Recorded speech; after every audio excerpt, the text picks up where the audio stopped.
from the city that never sleeps. 17 miles from Madison Square Garden, New York City. It's America at Night with Rich Valdes, America's favorite late-night talk program, featuring interesting guests from around the world and calls from across America. And now, here is your host, Rich Valdes.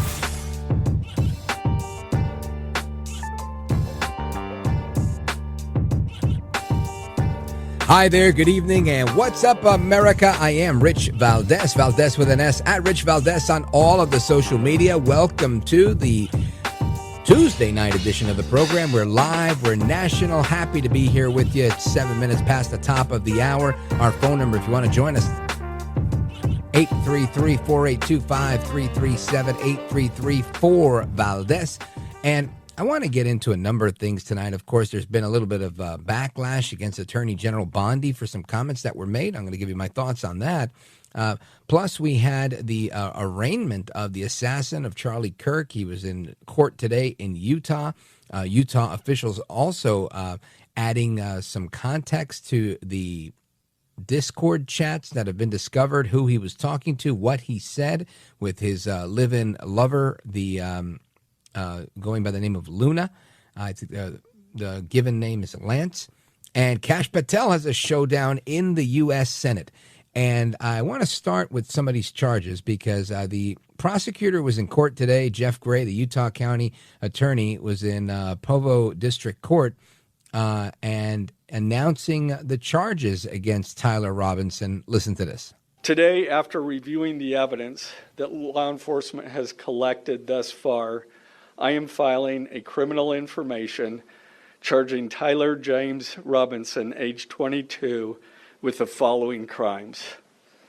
Count 1, aggravated murder, a capital offense, for intentionally or knowingly causing the death of Charlie Kirk under circumstances that created a great risk of death to others. Count 2, felony discharge of a firearm causing serious bodily injury, a first-degree felony. The state is further alleging aggravating factors on counts 1 and 2 because the defendant is believed to have targeted Charlie Kirk based on Charlie Kirk's political expression and did so knowing that children were present and would witness the homicide. The state is also charging defendant with count 3, obstruction of justice, a second-degree felony for moving and concealing the rifle used in the shooting. Count 4, obstruction of justice, a second-degree felony for disposing the clothing he wore during the shooting. Count 5, witness tampering, a third-degree felony for directing his roommate to delete his incriminating texts. Count 6, witness tampering, a third-degree felony for directing his roommate to stay silent if police questioned him. And count 7, commission of a violent offense in the presence of a child, a Class A misdemeanor, for committing homicide knowing that children were present and may have seen or heard the murder and did so based on Charlie Kirk's political expression. Also, following the press conference, I am filing a notice of intent to seek the death penalty. I do not take this decision lightly, and it is a decision I have made independently as county attorney, based solely on the available evidence and circumstances and nature of the crime. Because we are seeking the death penalty, the defendant will continue to be held without bail in the Utah County Jail. Again, that is the county prosecutor in this case. And this, again, that's Jeff Gray, Utah County District Attorney. He also, alluded to some of these charges, right, which I'm guessing the FBI has now cut a deal with Lance, a.k.a. Luna, Lance Twiggs, a biological male that's identified as the transgender individual who was in this romantic relationship with Mr. Robinson. And this evidence includes a series of text messages from Robinson on September 10th. Now, what he was talking about was, again, this destruction of evidence. Prosecutors say that Twiggs received the text message from Robinson, which said, "Drop what you're doing, look under my keyboard." Twiggs looked under the keyboard and found a note that stated, "I had the opportunity to take out Charlie Kirk, and I'm going to take it." Police found a photograph of this note. Prosecutors say the following text exchange then took place. After reading the note, Twiggs responded, "What?" with 9 question marks. "You're joking, right?" with 4 more question marks. Robinson replies, "I am still okay, my love, but I am stuck in Orem for a little while longer. Yet. Shouldn't be long until I can come home, but I still got to grab my rifle still. To be honest, I had hoped to keep this secret till I died of old age. I'm sorry to involve you." The roommate says, "You weren't the one who did it, right?" Robinson responds, "I am, comma, I'm sorry, period." His live-in lover says, "I thought they caught the person." Robinson says, "No, they grabbed some crazy old dude, then interrogated someone in similar clothing. I planned to grab my rifle from my drop point shortly after, but most of that side of town got locked down. It's quiet, almost enough to get out, but there's one vehicle lingering." Roommate, "Why?" Robinson, "Why did I do it? Question mark. Roommate, "Yeah." Robinson, "I had enough of his hatred. Some hate can't be negotiated out. If I'm able to grab my rifle unseen, I will have left no evidence. Going to attempt to retrieve it again. Hopefully, they've moved on. I haven't seen anything about them finding it."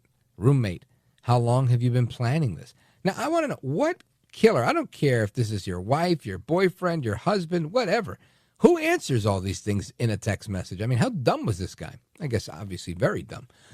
Robinson, "A bit over a week, I believe. I can get close to it, but there is a squad car parked right by it. I think they already swept that spot, but I don't want to chance it." Robinson, "I'm wishing I had circled back and grabbed it as soon as I got to my vehicle." Who writes vehicle instead of car? This just seems so weird. "I'm worried what my old man would do if I didn't bring back Grandpa's rifle. I don't know if it had a serial number, but it wouldn't trace to me. I worry about prints. I had to leave it in a bush where I changed outfits. Didn't have the ability or time to bring it with. I might have to abandon it or hope they don't find prints. How the F will I explain losing it to my old man? Only thing I left was the rifle wrapped in a towel. Remember how I was engraving bullets? The effing messages are mostly a big meme. If I see notices bulge UWU on Fox News, I might have a stroke. All right, I'm going to have to leave it. That really effing sucks. Judging from today, I'd say Grandpa's gun does just fine. I think it was that $2,000 scope." Robinson, "Delete this exchange." Robinson, "My dad wants photos of the rifle. He says Grandpa wants to know who has what. The feds released a photo of the rifle, and it's very unique. He's calling me right now, not answering." Robinson, "Since Trump got into office, my dad has been pretty diehard MAGA." Robinson, "I'm going to turn myself in willingly. One of my neighbors here is a deputy for the sheriff." Robinson, "You are all I worry about, love." Roommate, "I'm much more worried about you." Robinson, "Don't talk to the media, please. Don't take any videos or make any comments. If any police ask you any questions, ask for a lawyer and stay silent." Again, that's all of the exchange that I have. And I got to say, if this guy really did write all this stuff, and I'm presuming that he did, it shows you how deranged he was. He was really out of his mind so out of his mind that his transgender companion couldn't talk him out of it and started cooperating with the police because they likely did what he asked, tearing up the note that was originally there and doing other things like deleting messages, which now puts them as I'm guessing, as an accessory to murder. And they were like, oh, hold on a second, I had nothing to do with this. So they're going to have to turn on good old Tyler Robinson. And just so bizarre. The whole thing is so bizarre. I also saw a report earlier today that the guy that was originally arrested, the crazy old guy, was rearrested because he said he was doing it for some sort of distraction. I don't know if that's accurate or not. I happened to see that on Twitter. So I'll be double checking that during the break. But very interesting stuff, right? It seems like we're on attack from many different fronts, right? Free speech is being attacked from the perspective of this sniper and people who are now, some people who might be afraid or cowed by this type of thing. You've got internationally all sorts of other things that are going on with, cyber attack threats and all of that type of thing. And these things, they get in your head. And ultimately, all we want to do is live a better life. You know, our lives with our family, our lives with our children, even our lives with not having to worry about a cyber attack. And we call that living a better digital life. And one of the new advertisers we have on this program, I chose them because they have this total protection product. And after an interview we did with somebody a couple of days back, last week I think it was, maybe the week before, one of the cybersecurity czars from the Obama administration and did some work with the Republican administration as well. His advice was you got to get one of these products that, kind of protects you from these types of data breaches. This most recent news of the credit card reporting agency and the data breach that affected 4 million people. This is, who needs to hear about that when we're dealing with all the other stuff we're dealing with? So that's why I like this product. It's called WebRoot Total Protection. It's an all-in-one device, privacy, and identity protection solution.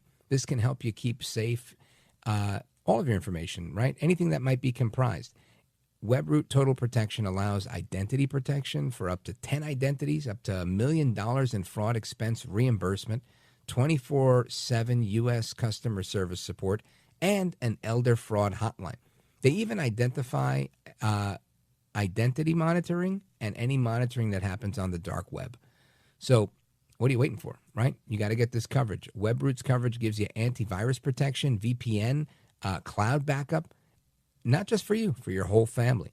WebRoot also allows for me to live, like I said, a better digital life. And that's the last thing I want to have to worry about. There's enough things to worry about, especially with these continued data breaches. So here's what you got to do. You're going to get 50% off the WebRoot Total Protection package or the WebRoot Essentials package. Just go to webroot.com/rich, RICH. Again, 50% off WebRoot Total Protection or WebRoot Essentials when you go to webroot.com/rich. This is America at Night with Rich Valdes.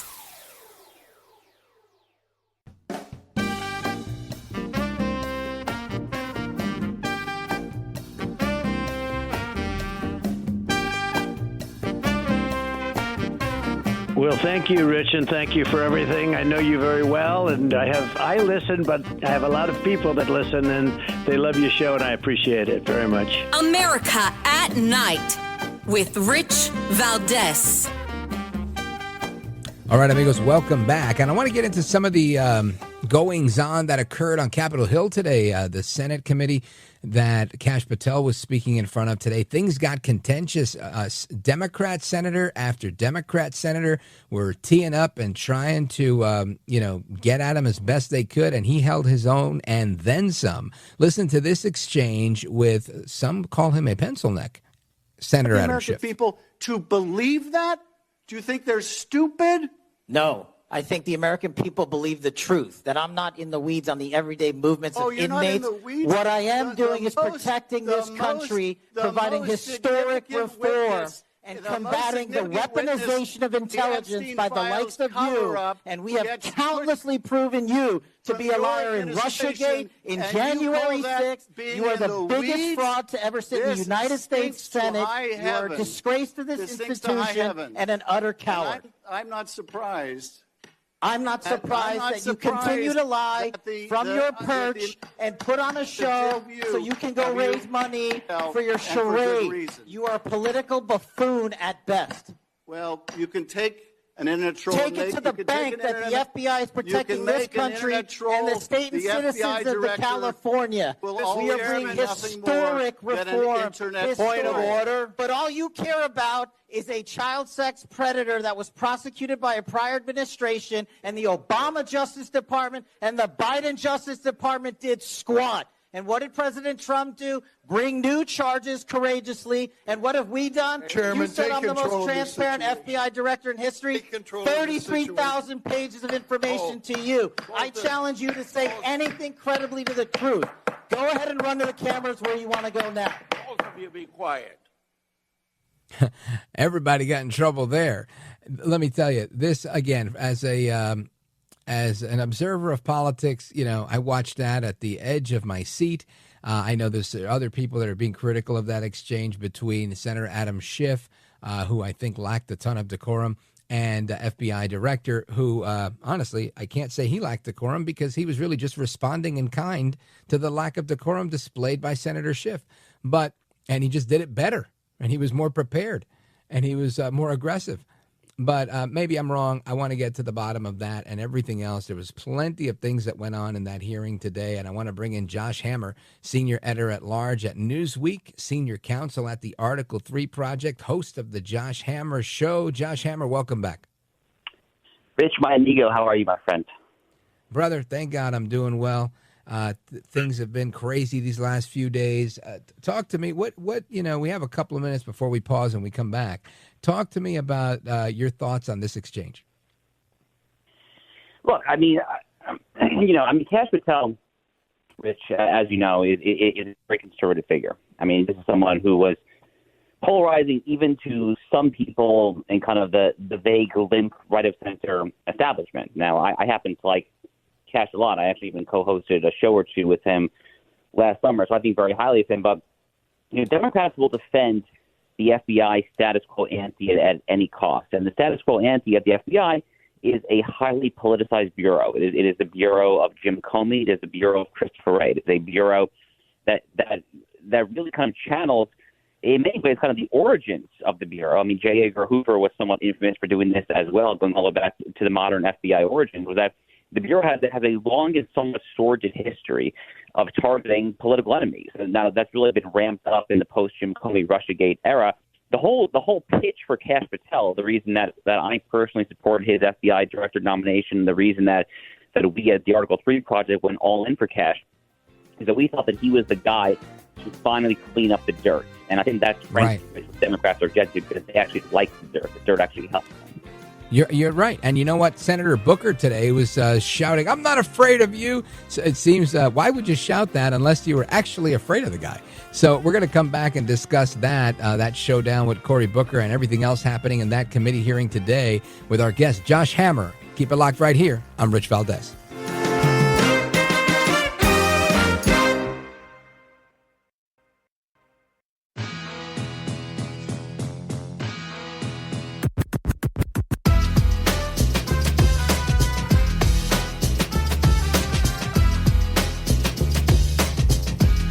The best guests, the best opinions.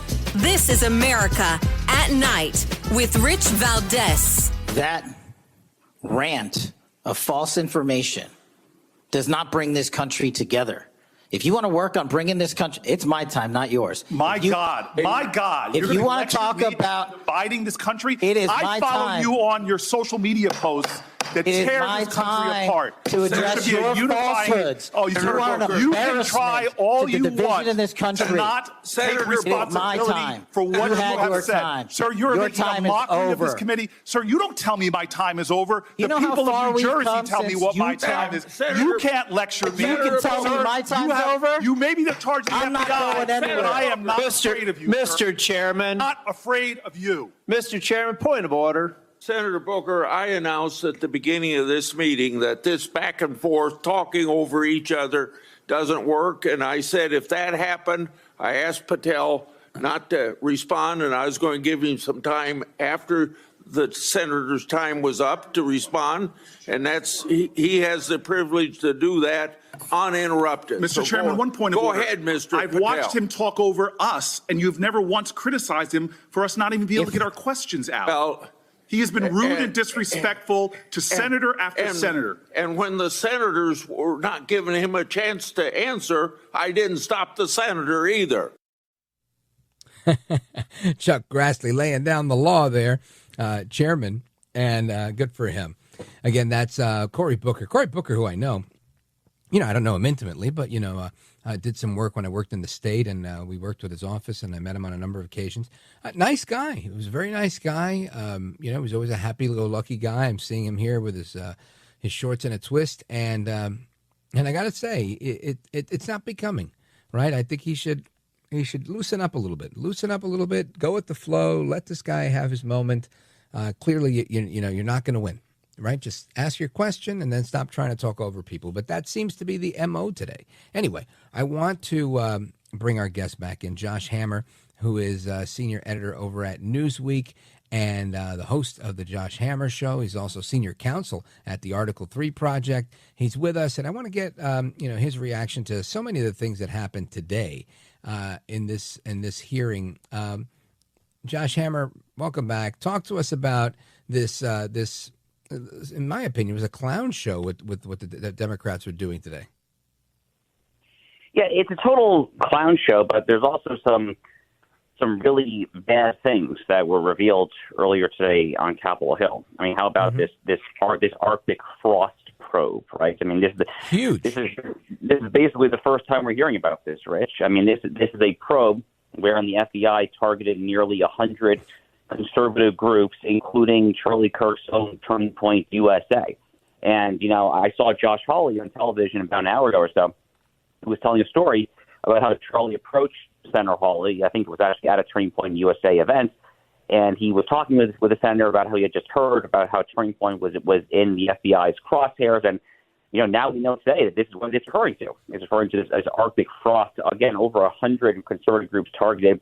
Very much kind of a flashback to the Barack Obama-era scandal involving Lois Lerner at the head of the IRS, targeting conservative groups, Tea Party groups, pro-Israel groups like that. So, these are just problems that don't go away. And I thought Kash Patel did a very good job at the hearing. I mean, he didn't really give an inch. I mean, as you expect from Kash Patel, that's kind of his MO. That's why we want him. Many of us wanted him in that job in the first place there. But Democrats, Rich, just I think continue to beclown themselves for picking fights on very, very feeble, weak grounds. There's an old quote that I like to quote every so often. It's from 2.5 millennia ago. It's from the Chinese military strategist Sun Tzu. And he has a famous line, Rich, where he says that a battle is won before it is fought because it is won by choosing the terrain on which the battle is fought. And at moments like this, I can't help but think that playing fields, as Democrats have defined it, and they consistently are on the wrong side of these 80-20 issues. And I think that the politicization of the FBI, the Bureau, is very much an 80-20 issue in Republicans' favor. That is to say, most people want to end it. Yeah, no question. And I want to delve into this a little bit more because, again, most of us learned about this today at the Biden FBI, Department of Justice, was investigating a bunch of conservative groups, of course, like you mentioned, including Turning Point USA. And when Senator Grassley revealed the scope of what they called Arctic frost, which again, even the name, right? It seems like it implies having a chilling effect. And if this is the left within the government trying to have a chilling effect on free speech, because that's really what Turning Point USA was, as a free speech organization. It comes as, no surprise that the more militant and more radical, aggressive elements like Antifa and others that, take action on this stuff and take it to the next level. And I'm wondering what's the next step here? Is this clearly sounds like a violation of many people's civil rights, but it also sounds like a whole lot of malfeasance by the government. What's the next step? Well, I would like to see more transparency, frankly. I mean, it looks like so-called Arctic Frost was launched in the year 2022. I would like to see, frankly, just more publicization as to exactly how this got off the ground. I mean, how did Christopher Wray possibly justify this? At times like this, I'm oftentimes of the opinion that sunlight is the best disinfectant, as Justice Brandeis said it about 100 years ago or so. And the FBI and the intelligence community in general, to their credit, they were ultra transparent when it came to the additional Russiagate documents that were released about 2 months ago. It seems to me like there is a lot more transparency that is called for now when it comes to so-called Arctic Frost. Look, I have confidence in Kash Patel. There are a lot of folks who are really souring on him after the horror out in Utah, and I agree it was not necessarily the best look, but we did get the suspect there. I continue to think that Kash Patel knows what he is doing, that he has all the right instincts there. So I think transparency is a start. Also, just try to gut as many holdovers from the Biden era as possible there. People speak of a purge. Oh my God, it's a nefarious purge. Well, you know what? Maybe a purge every so often is actually a good thing. Maybe a purge of ideologically besotted far left line prosecutors at DOJ or line agents, investigators at FBI. Maybe that's actually not a bad thing. In fact, that's probably actually a very good thing there. So I would like to see Donald Trump and Kash and all the other heads of the intelligence community. I would like to see a little more aggressive use of the firing power as well when it comes to trying to rid us of these Biden holdovers. Yeah, I'm not in disagreement with you at all, but it's fascinating how, again, back to the Senate hearing today, you've got, I think it was Senator Blumenthal from Connecticut, taking him to task saying, how dare you do this? Are you in cahoots with the Trump administration to fire people? And again, Kash Patel trying to, explain himself and getting trounced on, honestly, where he's not able to get an idea out. Finally, he gets aggressive and he's able to do it. But it seems like they're, I'm speaking they collectively as the Democrats on this committee, are doing everything they can to stymie and to slow things down. I don't feel like things are getting any better in Washington. I would have suspected that, given the events of last week and the fact that they're outnumbered and they don't really have the power they once had, that they'd play ball a little bit better and try to find some common ground. But I guess that was naive of me, Josh. Yeah, every so often that you think that Democrats might be willing to do a little compromise and kind of just do a little kumbaya, pass the peace pipe for the good of the country, it always seems like they kind of come back to themselves. Rich, a big moment, or I guess a big serious moment for me that really soured me on the Democrats' ability to have reconciliation and pass the peace pipe was really just the first few months after the 2024 election. I mean, even the transition period, but very much going into those first few months of the Trump presidency earlier this year. Democrats got shellacked. Democrats got absolutely shellacked at the ballot box last November. They lost all 7 of the swing states, all the major Rust Belt swing states, all the major Sun Belt swing states. And really at the time, that was Obama-ism. That was Barack Obama himself literally as number one campaign surrogate for the Harris-Walz ticket. And that was Obama-ism, the 2008 coalition, wokeism, DEI, all of that was very much on the ballot. And they got trounced. And, a sane, rational political movement, a sane, rational political party would look at those results soberly and say, you know what? We're off the reservation. It's time to reassess our first principles and to move toward the center or moderate a little bit. But instead, Rich, they're throwing on people like Jasmine Crockett, who are de facto quasi-justifying the assassination of my friend Charlie Kirk. They're putting people like Zoran Mamdani into positions of there's a decent chance he wins the mayor race here coming up in New York City. They're doubling down on crazy. I mean, heck, they're quadrupling down on crazy. And this is not a healthy political party at the movement. So, I mean, I'm just totally unsurprised that they act like they did and they comport themselves in the manner like they did, including at today's hearing on Capitol Hill. You know, Josh Hammer, there are some rumors on Twitter, which I take with a grain of salt, that the DSA was actively involved in funding this, that, and the other thing with some of these trans individuals that have been, violent to say the least. Have you heard anything about that? Any truth to those rumors? I have also seen rumors that the assassin who killed Charlie Kirk, I won't say his name, that's my personal policy. I have seen plenty of speculation that he was active with local DSA affiliates out in Utah. I haven't seen it fully corroborated. Certainly that would not be surprising at all to me. That increasingly, I mean, look, if I'm advising the FBI, if I'm advising the FBI, I think you have two overarching goals here when it comes to domestic law enforcement right now. You have these left-wing terror networks. Kash equivocated a little bit on literally calling Antifa a terror network. Fine. It's kind of a semantic distinction without a difference. I mean, it is a domestic terrorist network for all intents and purposes there. That's a big threat on the other hand. And the other threat is, as we see with the emergence of the Red-Green Alliance with Zoran Mamdani, the other threat continues to be the metastasis of the Sharia law threat and Islamism on the home front as well. We've seen these battles with Greg Abbott down in Texas, CAIR, the Council on American Islamic Relations. I've long been calling for them to be designated a terrorist organization, similar to how the United Arab Emirates does. These are the two big goals. If I was advising the FBI to put out here are your top goals for the department here's what you should focus on, it's breaking up those left-wing terror networks, Antifa, DSA. All statutes should be considered there. I'm not saying that you prosecute free speech, but increasingly these left-wing terror networks, certainly the Islamist networks, we know that beyond a shadow of a doubt, but increasingly it's obvious that these left-wing networks are not just about free speech. They are all about direct violence, and we can't sustain this. And President Trump has promised to crack down on it, and I genuinely hope he does so, because I think that nothing less than a sprawling effort to stamp out these violent networks is called for this time, just for the health and the good of the country. Yeah, Josh Hammer, A, you're spot on, and B, I find it just so fascinating that the media, the left, and again, probably shame on me for finding it odd, but they didn't pull too many punches when it was radical Islam, moving money around and killing people. They called it terrorism.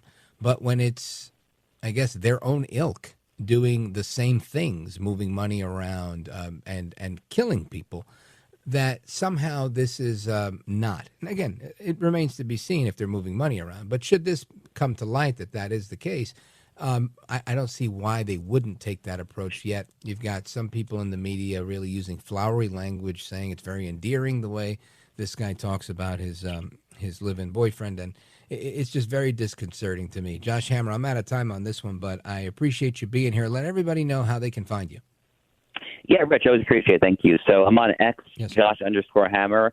My Instagram is Josh B. Hammer. My syndicated weekly column goes up at Newsweek, Real Clear Politics, Los Angeles Times, Daily Sentinel, a bunch of other places. And then my show, The Josh Hammer Show, is also available everywhere podcasts are available. And finally, at the Article 3 Project, you can find us at article3project.org. Folks, check out his column. He's terrific. His show is really a kick-ass show, and his analysis is always spot on. Josh Hammer, thanks, brother. Thanks so much. You bet. Godspeed.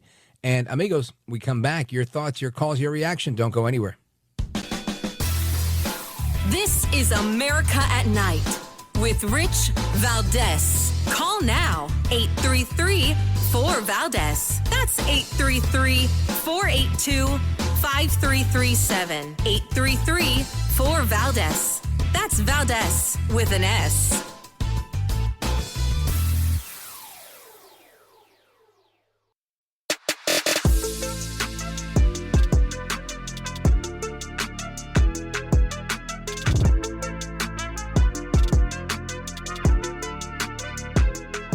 now. 833-4-VALDES. That's 833-482-5337. 833-4-VALDES. That's Valdes with an S.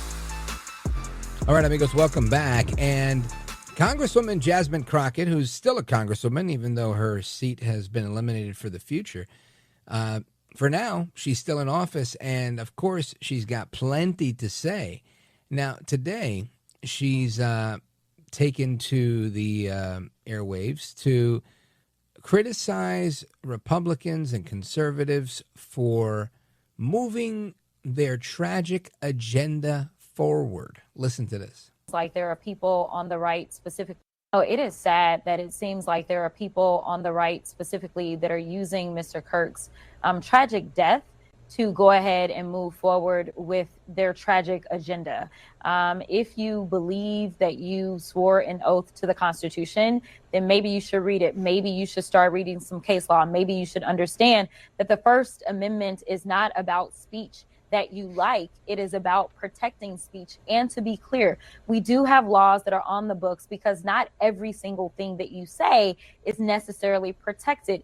In most states, they have terroristic threat laws that are on the books because you can't just go out there and threaten somebody or do things that seemingly look like threats, and you have the ability to carry them out and you can be prosecuted. If there's anything that this DOJ and this FBI director need to be doing, they need to be surveilling online to figure out who the potential real threats are. As we know, this young man who is alleged to have shot Mr. Kirk, he was a gamer. He was doing a lot online. In fact, he confessed online, and the FBI who was looking for him still couldn't find him. That tells you how adequate they are at their jobs right now. And I put this on the men and women that are currently serving. I put this at the leadership that has decided to divert at least 20% of the FBI resources to just pet projects of this president.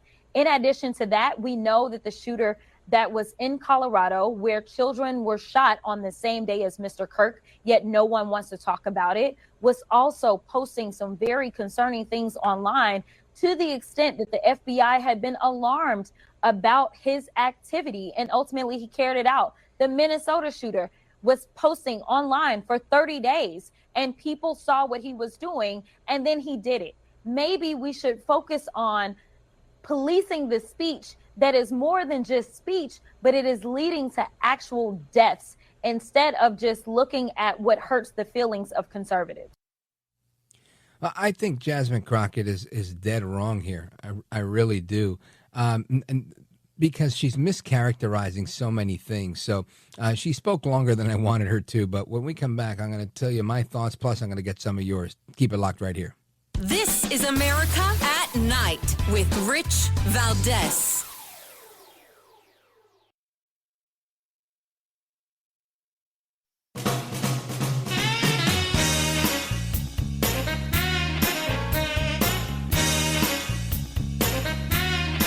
All right, amigos, welcome back. So Jasmine Crockett, listen, I think she's dead wrong. The reason I think she's dead wrong is because she's taking a cheap, very low rent approach to taking a cheap shot here, right? She's fair on some things, talking about, the assassination, and then she goes around and starts talking about how, but for Kash Patel and his leadership, they would have gotten this guy months ago because he was posting online. Listen, we don't live in a police state. Now, of course, we want people to report people that are doing the wrong thing, but to cast this type of aspersion, I think, is irresponsible. I think it's reckless. It creates a false precedent here, right? You can't prevent everything from happening, and that's not because Kash Patel is there. It's because you can't, right? You can curtail some of it. You can manage some of it, but ultimately, we can't destroy evil. We can only try to manage evil. Anyway, we continue the discussion whenever we're together, and we're going to do that in a little bit. For those of you who have to go, hasta la próxima. Take care, good night, and God bless you, America. I'm Rich Valdes.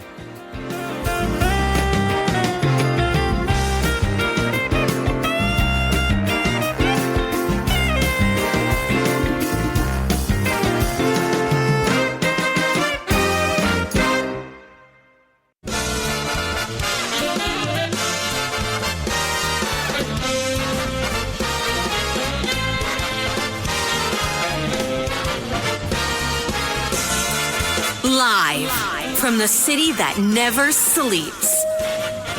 17 miles from Madison Square Garden, New York City. It's America at Night with Rich Valdes, America's favorite late-night talk program, featuring interesting guests from around the world and calls from across America. And now, here is your host, Rich Valdes.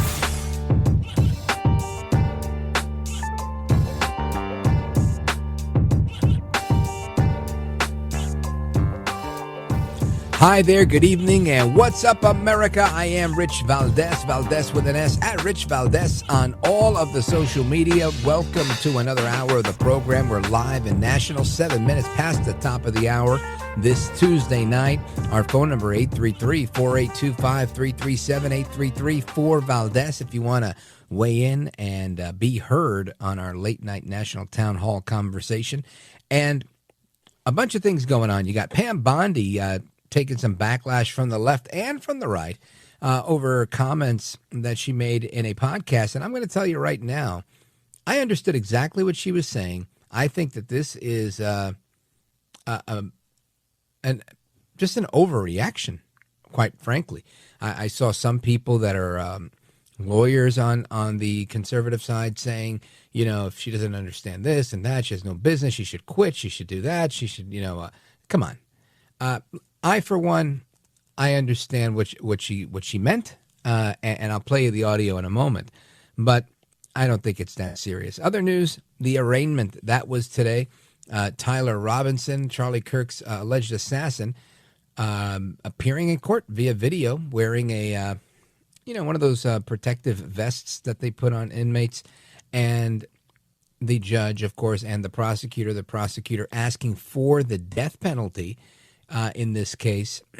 And you also have some news coming out of Utah with of local officials and state officials confirming that Tyler Robinson had become radicalized by left-wing politics and began dating a transgender roommate. I got this one, number 17. Listen to this.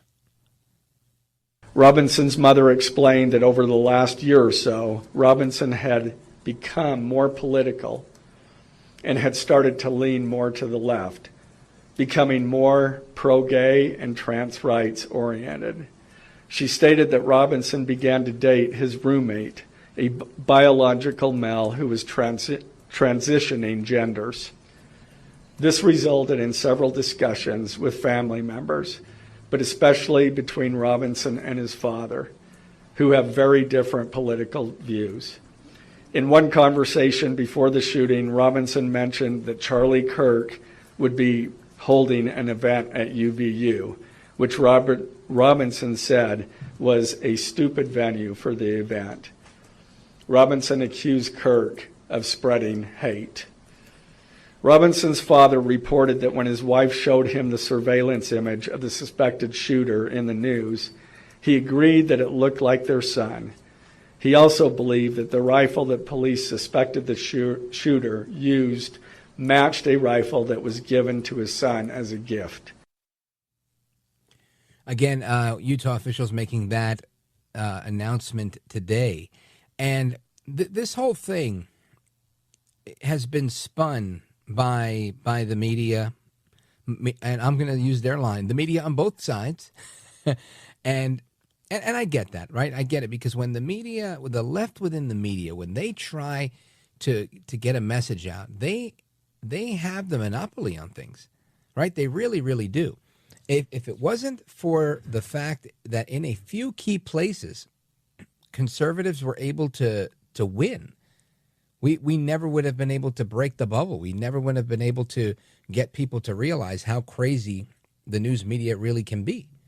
And by that, I mean, for many years, talk radio has been a conservative bastion, right? Rush Limbaugh, Mark Levin, Sean Hannity, so many others, and leading the way in this industry. And this has always been a boon for the conservative movement. It really has. However, that was it. That's all you had. Then little by little, the blogosphere. right? Ariana Huffington and Matt Drudge, the HuffPost and the Drudge Report. And again, those have kind of gone different directions. But there were these, the blogosphere was the outlet. Then enter Twitter, right? 2008, 2009. And then all the other social media. And this is where it happened, right? While the media was always busy, making sure that they had their death grip on ABC, NBC, CBS, the others, the colleges were cranking out left-wing journalists after left-wing journalists, putting them just about everywhere, except for places like YouTube, Twitter, talk radio. And these Wild West platforms allowed people to grow. And as long as you didn't act up, you could have a podcast and talk about whatever you wanted. Cigars, whiskey, you name it. And nobody would bother you until they went too far. When did they go too far? 2020. COVID. When they told you couldn't watch your grandmother die. You had to watch it on an iPad screen. When they told you that your teenage kids couldn't go back to school. They had to go to school online. And you started seeing massive depression and all sorts of mental illness. When they told you that you couldn't work in a certain place if you didn't get the vaccine. When all of that stuff happened, people said, you know what? In Spanish, we would say, hasta aquí llegamos. We've had it up to here. And that's it.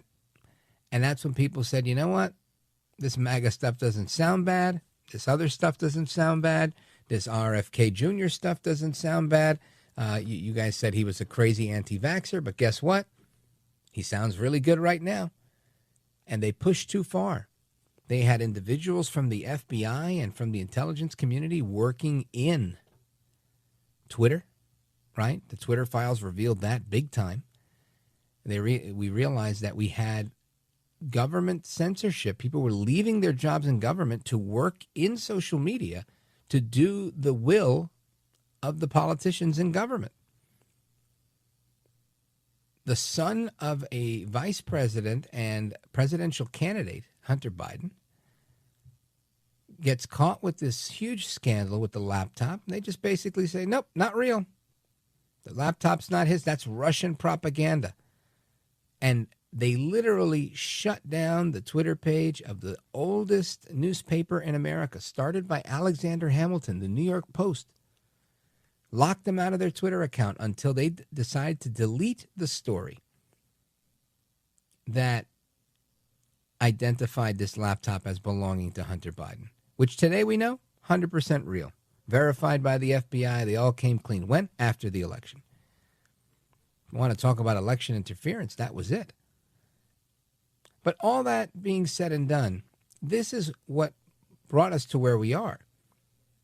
So now they have to radicalize in a new place, right? Because they can't get you everywhere. So now they've gone after this, I'm going to say this minority of people that identify as transgender.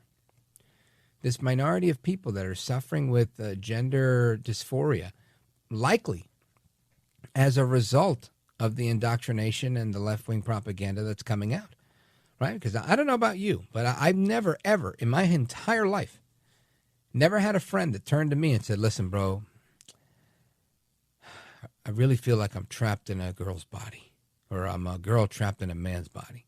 I've never heard that in my life. None of my homies ever said that. And guess what? Most of you listening right now, you haven't heard it either. Yet, we now have a whole bunch of people that identify as trans, and you have to ask yourself in good conscience, why? Now, I'm not saying that this is made up. I'm saying that this is gender dysphoria. It was categorized as mental illness in the DSM-4. It was removed in the DSM-5, where basically what we're doing now is we're saying it's not a mental illness. We're going to help you. We're going to use what they call gender-affirming care, which is really nothing more than abuse, right? And voila, here we are today. You've got these people that are disaffected, that feel disenfranchised, that feel othered. And many will argue and say they feel othered, Rich, because of you, because of Charlie Kirk, because of all you people that wear the red hats, because you guys treat them differently. And I'm going to argue no. They feel othered because they are othered, because they have people in the medical profession that are doing them harm. Instead of adhering to the Hippocratic Oath and doing no harm, they're doing harm. And it's that specific harm that is being exploited now. Exploited so that they can do the dirty work. This new radicalized transgender gang of killers. And I'm not trying to be hyperbolic, right? We talked about them last night, the Zizians or the Zizins. I'm not sure how that's pronounced, but they follow this guy. Last name starts with a Z. And they killed a Border Patrol agent and are believed to be this kind of domestic terror network. This is crazy town. Why? Because of the media. The media has not done their job, in my opinion, in pursuing truth. Instead, they've pursued an outcome. And an outcome they've gotten. Straight ahead, we're going to talk to the president of Accuracy in Media about all the news of the day and the distortions that we're seeing in the media. Just absolutely astounding to me. Keep it locked right here. I'm Rich Valdes. This is America at Night with Rich Valdes.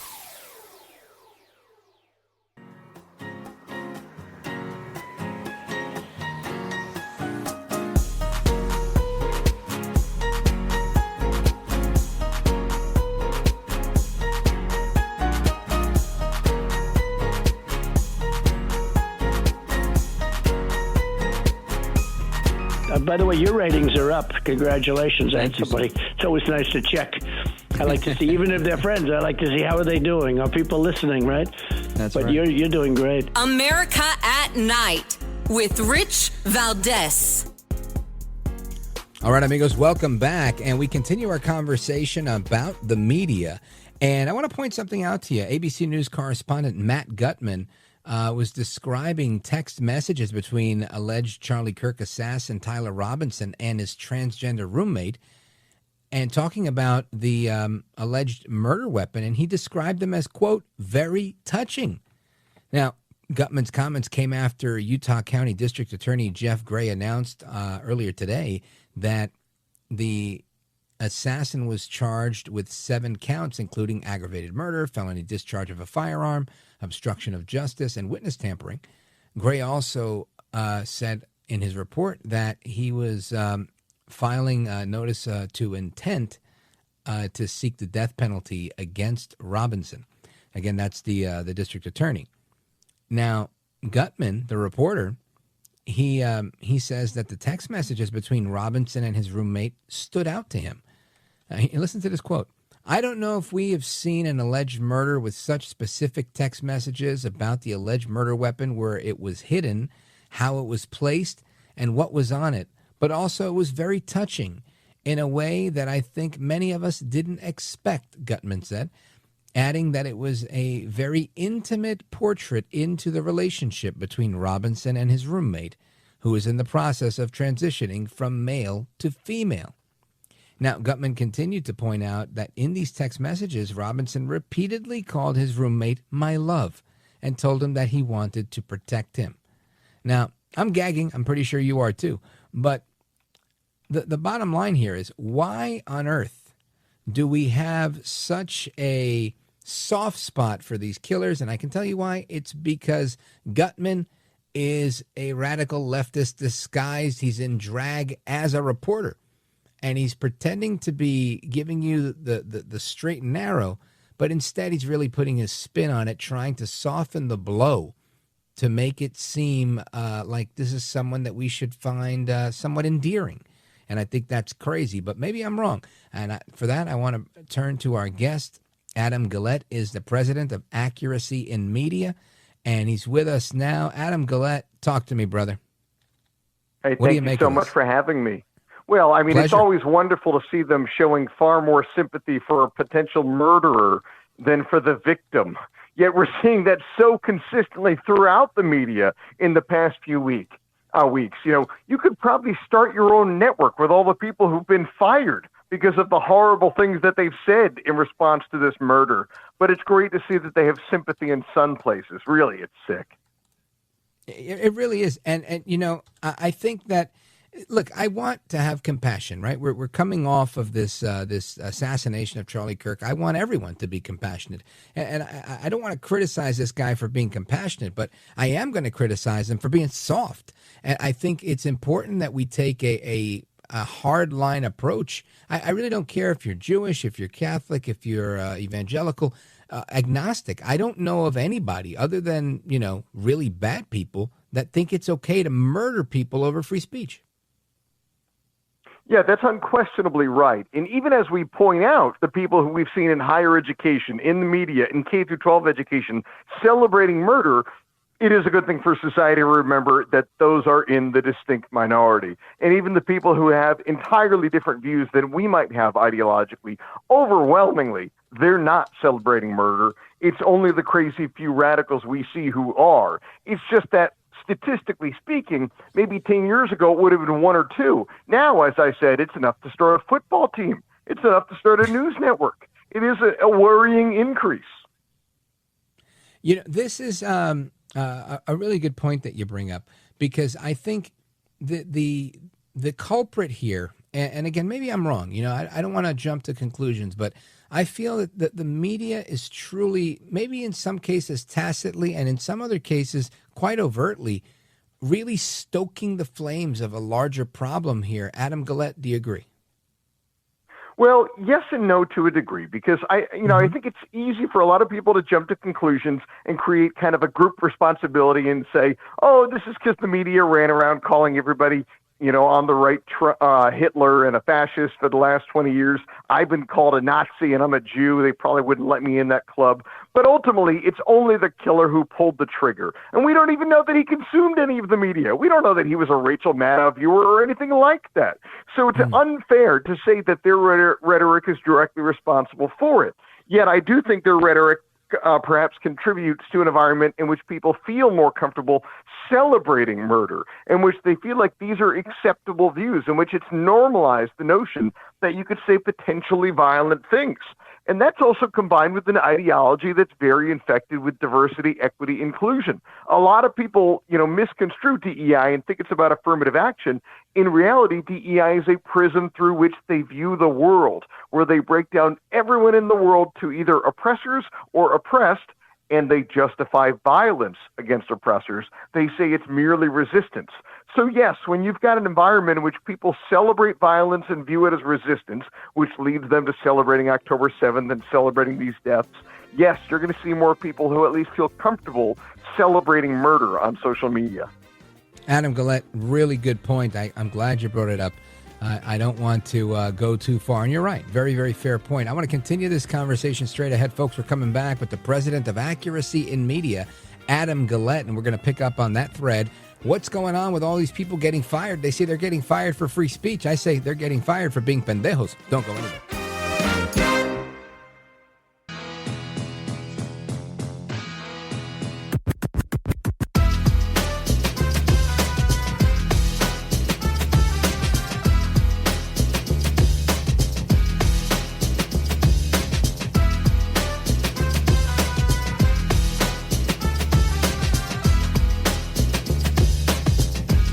Thanks for what you do. You have so many people. You ask the questions that if a viewer had a microphone, they would ask that question, and you seem to always ask it right at the right time. So God bless you, my friend. America at Night with Rich Valdes.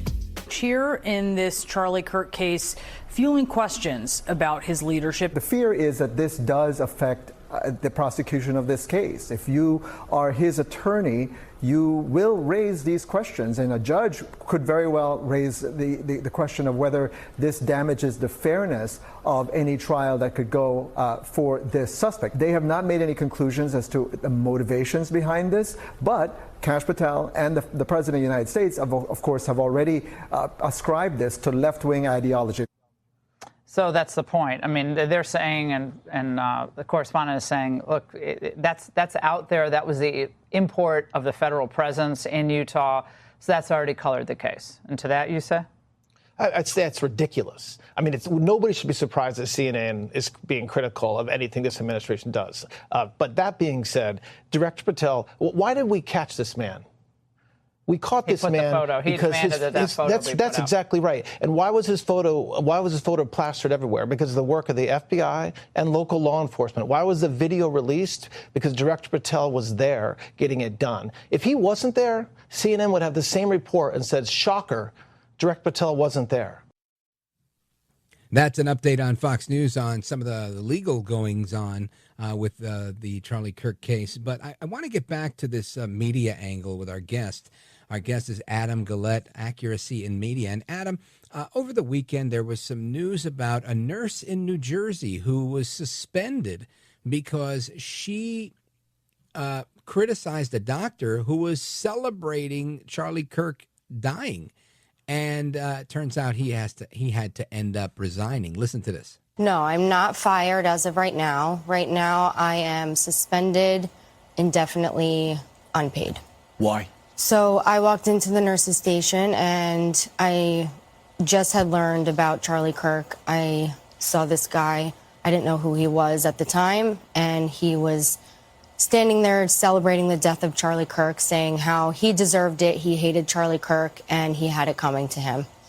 And so you love Charlie Kirk. You didn't just aware of him. Yeah, I'm a big fan of Charlie Kirk. My first retweet in 2018 it was like my first blue checkmark retweet was Charlie Kirk. I was a couple years out of college and loved him ever since. You're aghast at this, and what'd you say? So I looked down at his badge because I didn't know, what job, if he was a doctor or a nurse, never saw him before. I looked down, I see his badge and it says doctor. And I said, "You're a doctor?" I said, how are you saying this as a doctor that someone deserved to die? I mean, to me, I was just mind blown. Mind blown again, and this is the nurse. She's been reinstated, as I understand it, and the doctor was, I guess, he was going to get fired, and she went ahead and he went ahead and resigned. But Adam Guillette, this is what we're talking about. You've got people all over the place violating their company's policies on how they should comport themselves online, and they're seemingly blaming everyone else for their own actions. Well, no surprise. And I have to say, we've got some experience with it.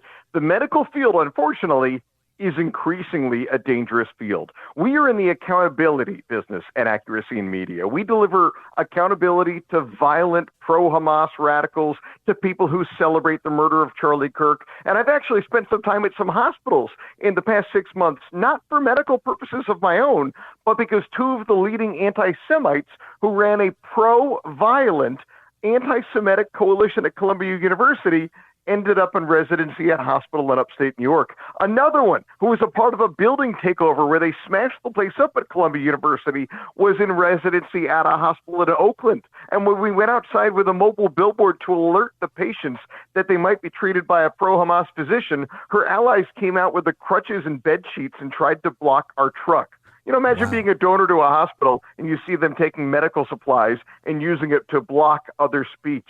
But no, these are truly worrying people because you've got to wonder about the kind of care you're going to get from somebody who is celebrating violence, celebrating murder. This truly, to me, is the part that I think a lot of people are going to misunderstand again because of the media. I see the media not doing its job collectively at trying to make the distinction over people getting fired for their own actions, for violating their own company's policies on the internet and on social media, and instead making it seem as if there is a crackdown by some sort of fascistic government, like the White House is urging and pressuring people to, to terminate their employment because like what they're saying. And that couldn't be further from the truth, Adam Guillette. Yeah, and even our organization, we like shaming people and amplifying their horrible, hateful speech so that people can know who they are. We would never want them to be censored. I like being able to know who the pro-violent people are in society. I know who to stay away from, just as I like knowing who the terrible racists are. I know who not to be friends with and who not to take seriously. What we've been doing is amplifying the folks who now work in higher education or K through 12 education. And I think that's a distinct difference, because if you're the teacher of young minds and this is what you're doing in your time, you're promoting death and celebrating someone's murder, yeah, I think the parents might deserve to know about that, because they might not want you near their kid. We went after a life coach, yes, this is a job in a Texas school district, who similarly was celebrating murder. And his job for the school district is life coach. They should call him a death coach. To think that the taxpayers in Texas, which you would think would be a conservative state, that they have to support something like that. Again, imagine sending your child to a school district with a life coach celebrating death. I believe his exact quote was, "Charlie could eat a bag of you-know-whats for all I care," and he was just happy that Charlie was dead. And this man is employed in Texas public schools. This is outrageous, but thank God there's guys like you out there in your group, Accuracy in Media, on the job. Talk to me about some of the other things that you guys are finding in your work, because you guys always have something very interesting going on, Adam Guillette. Well, we do a heck of a lot of hidden camera investigative journalism, primarily lately into higher education and K through 12 education, which, to be fair, it's a pretty dangerous spot, perhaps the least safe place to be these days, as we've seen, is on a college campus. I've personally been in over, I think, about 250 K through 12 school districts across the country in red states undercover investigating. And what we see again and again and again is that the law means nothing to these radicals. You could ban critical race theory. They do not care. You could ban boys from girls' sports. They will break the law. We've been releasing in the past few weeks a multi-part investigation into Ohio schools, where administrators coached us on how to circumvent the law prohibiting boys from sports, prohibiting boys from girls' locker rooms. Everyone wants to believe that their kid's principal and teacher and administrator, that they've got their child's best interest at heart. They've met with them and they seem like swell people. I meet with the same folks, but I do it with hidden cameras. And they brag to me about how they lie to you. They put their ideology before the safety of your children each and every day, because they think their ideology is in the best interest of your child. I think parents are the best at determining what's in the best interest of children. So sad, really, to see that this is what's going on. Adam Guillette, for people that are listening and they say, you know what, I really want to help Accuracy in Media, what do they do? Where do they go? How do they do it? Sure. Our website is aim.org, AIM.org. We're active on every social media platform. We're releasing a ton more hidden camera investigations this month, showing administrators in colleges pushing DEI in defiance of state law in red states at what you would think would be conservative schools. We've got more investigations into K through 12 education coming out. And if you want to hold some of these radicals accountable in education, if you want to send a message to their school boards, go to aim.org. We're going to be putting up new websites every few hours this week. We've given them a chance to apologize, and now we're going to be putting up website after website after website where you could send a message and hold these radicals who are celebrating murder but teaching our children, you could hold them accountable. Outstanding. Adam Guillette, aim.org, Accuracy in Media. You guys are always doing a fantastic job. Keep up the good work. Godspeed, sir. Thank you so much for having me. You bet. And amigos, we continue with your thoughts, your calls, your reactions, and so much more. Calls from Florida, Ohio, Idaho, and more. Don't go anywhere. This is America at Night with Rich Valdes. Call now, 833-4-VALDES. That's 833-482-5337. 833-4-VALDES. That's Valdes with an S.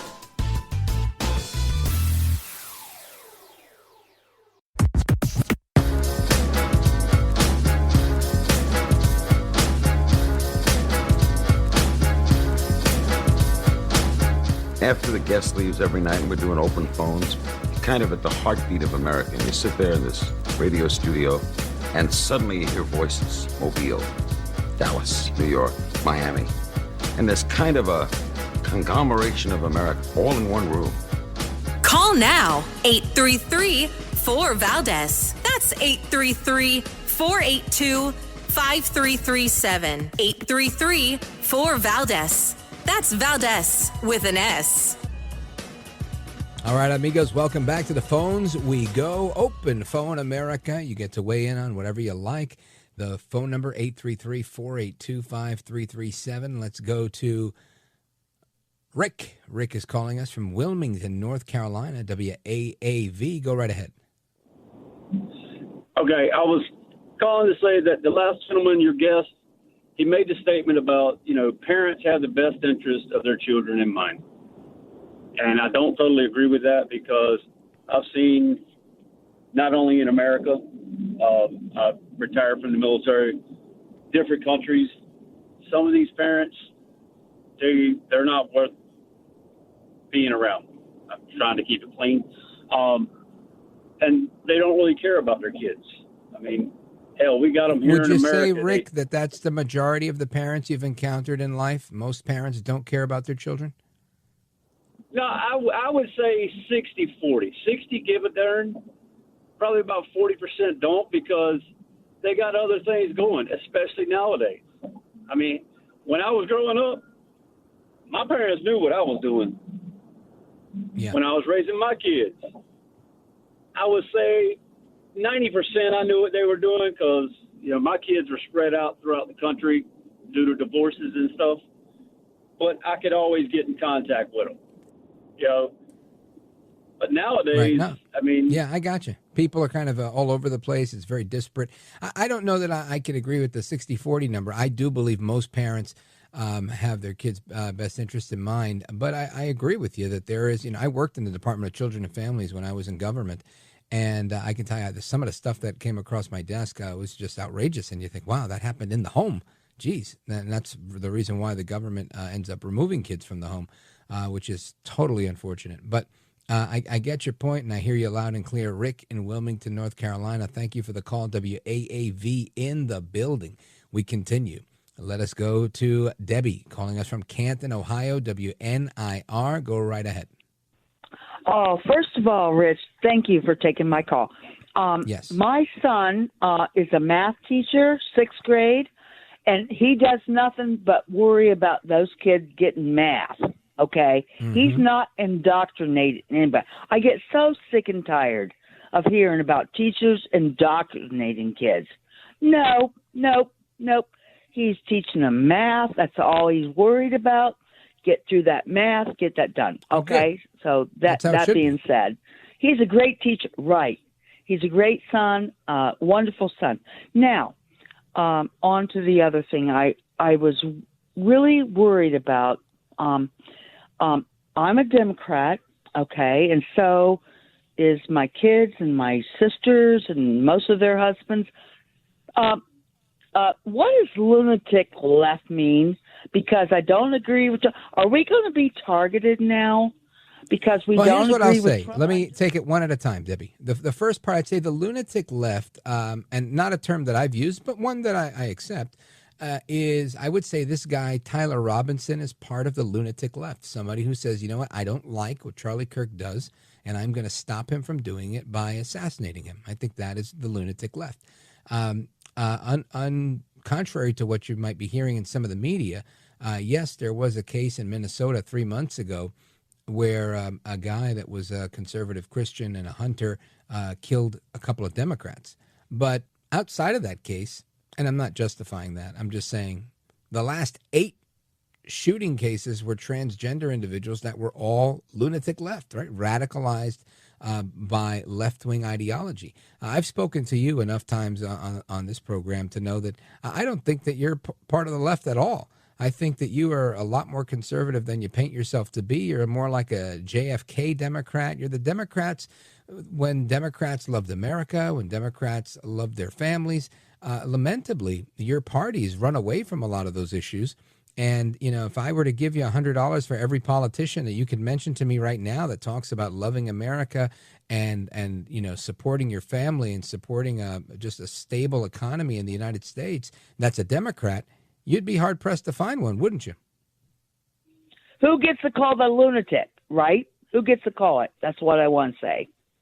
Right. Thank well, you. I guess I would say anybody who is calling an assassin a lunatic is probably well within their right. But I'm it's not a term I use, but it's one that I would support. Debbie, thanks for your call. I appreciate it. Always nice to hear from you. Let me see. What do we do here? I'm going to pause right here. I'm going to come back. We're going to go to Florida.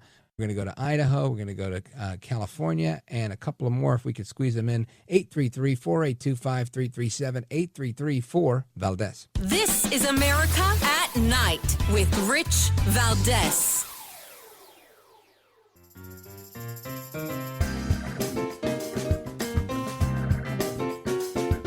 You have given us the voice of hope. You give us hope, and we thank you so much for that. You make things seem brighter. America at Night with Rich Valdes. All right, let's go to Naples, Florida, streaming the show, richvaldes.com. Let's check in with Tommy. Tommy, go right ahead, sir. Rich, I love your show. I love your style. And I just want to say, thank you, brother. God bless you. I just want to say, please stop the senseless killing and the hatred of a man that is doing nothing more than his job. God bless President Trump. God bless Charlie Kirk. Rest in peace, my dear friend. Charlie, we will miss you, but never forget you. Never. We have too many warriors. March on, my dear God-loving, family-loving, patriotic, real Americans. Divided we fall, Rich. United we conquer all. We are commanded by God to defeat evil. And, brother, one more little comment here. Yeah. Rich, what works for me and not all is simply common sense, morals, and values. And most of all, the love for the United States of America. And, Rich, I will die to be free. And God bless us all. Thank you. Amen, brother. Thank you. Thank you for that tribute. And listen, it's the issue here is that what was once common sense isn't anymore. And if you say you want to go back to the time where it made sense, they call you a fascist for trying to relive the past and be an authoritarian and the attack on democracy, right? So it's really a catch-22 in many ways. They have tried to monopolize the dialogue here, and that's something that as long as I can and I'm able to do what I do and everyone else that's doing what they do, we have to push back on that. We can't allow that to happen. And at the same time, we can't sit here and, celebrate the reverse, right? If God forbid something happened to some big figure on the left, dancing in the streets wouldn't be permitted, right? It should not be permitted. It should be something that we hopefully move forward accordingly. And that's something I have to check myself on, right? I don't think I would ever celebrate the death of anyone. But you never know, right? I know that I can be, I could try to crack jokes about things that some people don't think are funny. And I've been thinking a lot about that the last few days. So thanks for your kind words. It's made me think a lot. Let's continue the conversation. Let's go to John. John's in San Diego, California, streaming the show, richvaldes.com. Go right ahead. Hey, I would celebrate the death of Tyler Robinson, that's for sure. You know what I'm saying? The guy who killed Charlie Kirk. But, yeah, I'm sure a lot of people are going to join you there. And I'm going to do my best to practice what I preach and pray for the guy. I don't want to celebrate his death, but I am going to celebrate justice. That's for sure. John in San Diego, California. God bless you, my brother. I appreciate it. And amigos, we continue with your thoughts, calls, and reactions straight ahead. Hasta la próxima. I'm Rich Valdes.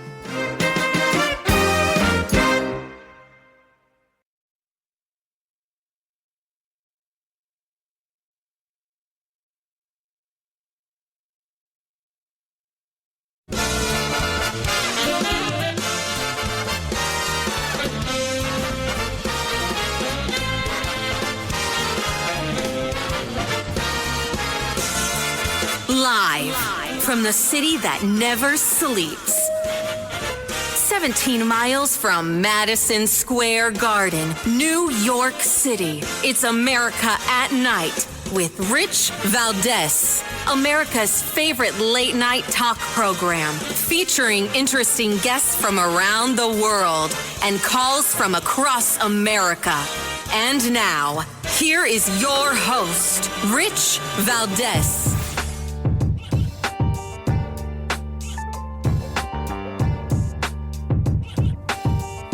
Hi there, good evening, and what's up, America? I am Rich Valdes, Valdes with an S, at Rich Valdes on all of the social media. Welcome to another hour of our program. We're live and national, 7 minutes past the top of the hour. The phone number, if you want to weigh in on Open Phone America, feel free, 833-4-VALDES, 833-482-5337.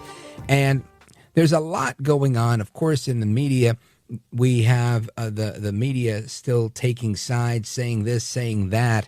We're going to get into the Pam Bondi stuff momentarily because, of course, the Attorney General is taking heat from both the media, from the left, from the right, because I believe what she said is something that they're misconstruing. I did not misunderstand what she said. I understood what she said. It was regarding hate speech and an intolerance toward it. And I understand the Constitution as well. I understand where the technicality it comes into play here. I do, but I think I understood the spirit of what she was saying. But you let me know your thoughts. I don't think that she is incapable at all. I think the opposite. I think she's very capable, and I'm glad that she's as passionate as she is. But we're going to get to that, like I said, in a moment. We're also going to talk about the intimidation of Trump voters and a lawsuit that has been brought as a result of that intimidation. And this is something we want to avoid, right? We want to make sure that Republicans are not intimidated. We don't want free speech to be chilled. We don't want voting rights to be chilled. We don't want people under threat of losing their job. Let me just share a story, and this is not part of something I was going to do, but I got a text early today and said, hey, it's been a full 5 days or 6 days, whatever my friend wrote to me, about, since what happened to Charlie Kirk. And not a word from any of the leadership in the organization he works for, which is a faith-based organization. And he was upset that there wasn't a mention of it. And I said, well, why didn't you suggest it, right? It's an open forum. You can suggest that, you'd like a prayer request for whatever during their time of corporate prayer. And he writes back, I don't want to lose my job because some left-wing loony is going to come after me for defending Charlie Kirk or saying something respectful about him. And I thought to myself, this is a guy who's moderate to conservative, and he's afraid to ask his colleagues at a faith-based organization to pray for the family of Charlie Kirk. So immediately my gut reaction to that was, stop being a punk. And I told him, but I didn't say it in those words. I said, fear not. And, I tried to be encouraging, and I tried to stay rooted in a biblical worldview. But I wanted to tell him he was being a pussycat, for lack of a better word, and that he needed to man up and do his thing. I mean, calling for prayer for the family of someone that was assassinated, even if it's Osama bin Laden, I mean, is that bad? I don't think people, somebody might make a sharp comment or something like that. I get that. Say, they're probably all terrorists, somebody, one of those people. But, for the most part, if you have their children, the wife, the surviving family members, the parents, what is wrong with that? Nothing. And the fact that someone, again, in that particular situation was afraid to ask for prayer, it makes me think, man, we are not where we need to be. Now, I don't know that we can legislate tolerance. We can't sue our way all the time into making people comply with morality. But we can do what we can do within the parameters we have.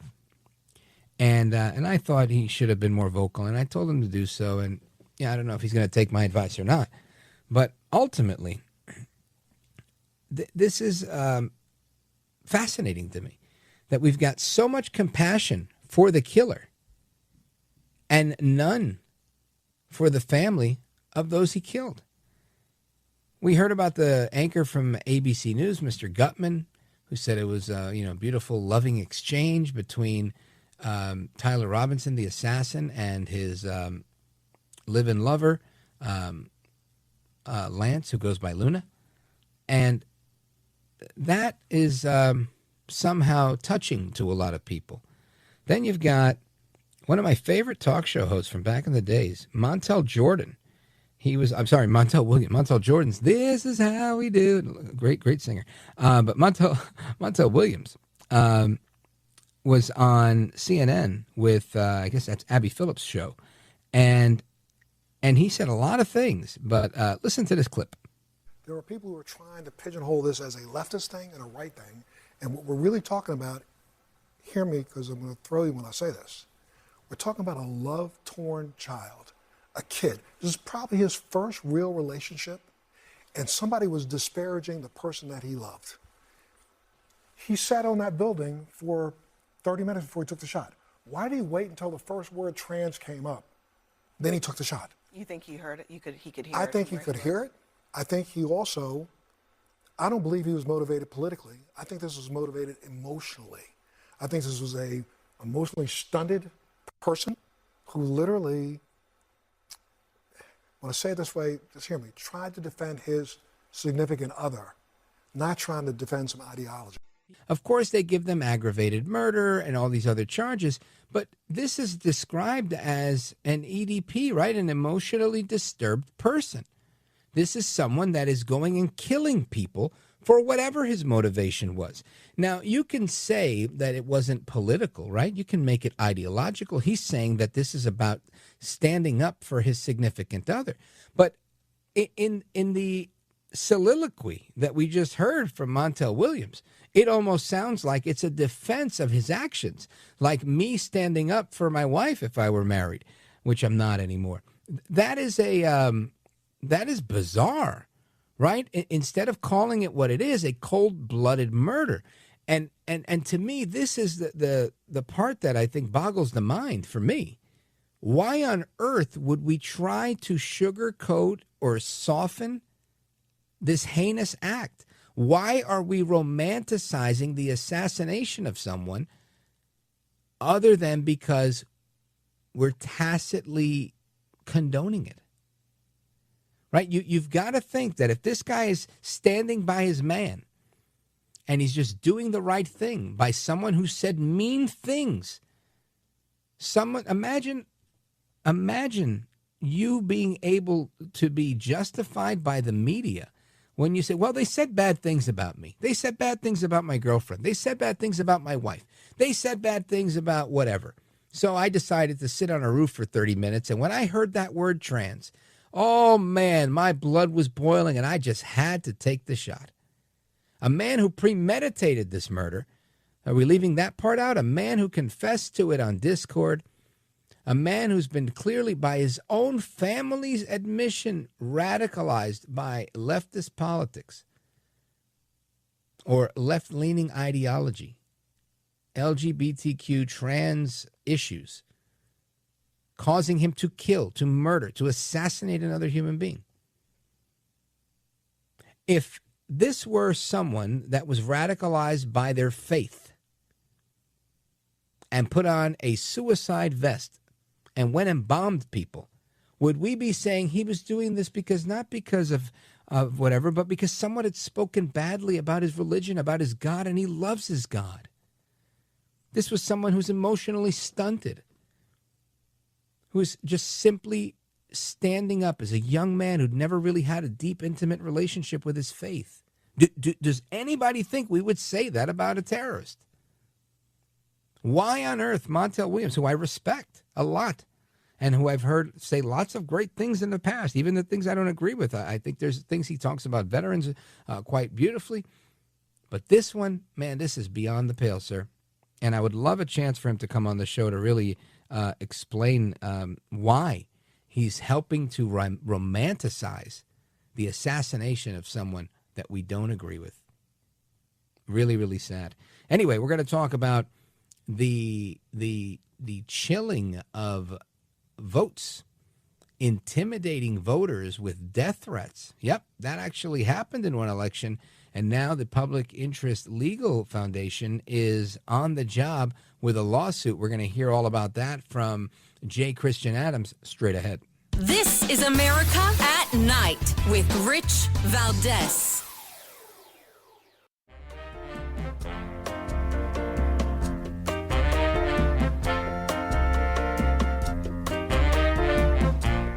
Rich Valdes, who again will do a fine job, and I know you'll enjoy listening to him. This is America at Night with Rich Valdes. Republican poll watchers across the country are encouraged to be aggressive and assertive to guarantee a quality presidential election. You're the eyes and ears. You're the people that can make sure that all the rules are being followed. Jim Womack, a local Republican Party chair in North Carolina, told Reuters he's training volunteers how to spot nefarious activity. To exploit vulnerabilities in the law and to commit fraud in the election are coming from the left. There's no doubt about it. He represents just a piece of the Republican National Committee's large-scale operation. We have trained 230,000 people in this country to do those jobs. That means in each battleground state, Sean, 5,000 people working or observing at the polling locations. That means 500 attorneys on the ground. Every time a vote is cast and counted, we want eyes on it. Now, they've put 500 attorneys on the ground to protect the integrity of the vote in that file audio I just played for you from 2024. But what if the voter intimidation is bigger? What if the nefarious idea is to prevent people from even going to vote because they're sent death threats if they're thinking of voting for Donald Trump? Well, that's actually what's being alleged in this lawsuit by the Public Interest Legal Foundation. And the president of the Public Interest Legal Foundation is with us to talk about it. J. Christian Adams, welcome. Hey, Rich, thanks for having me.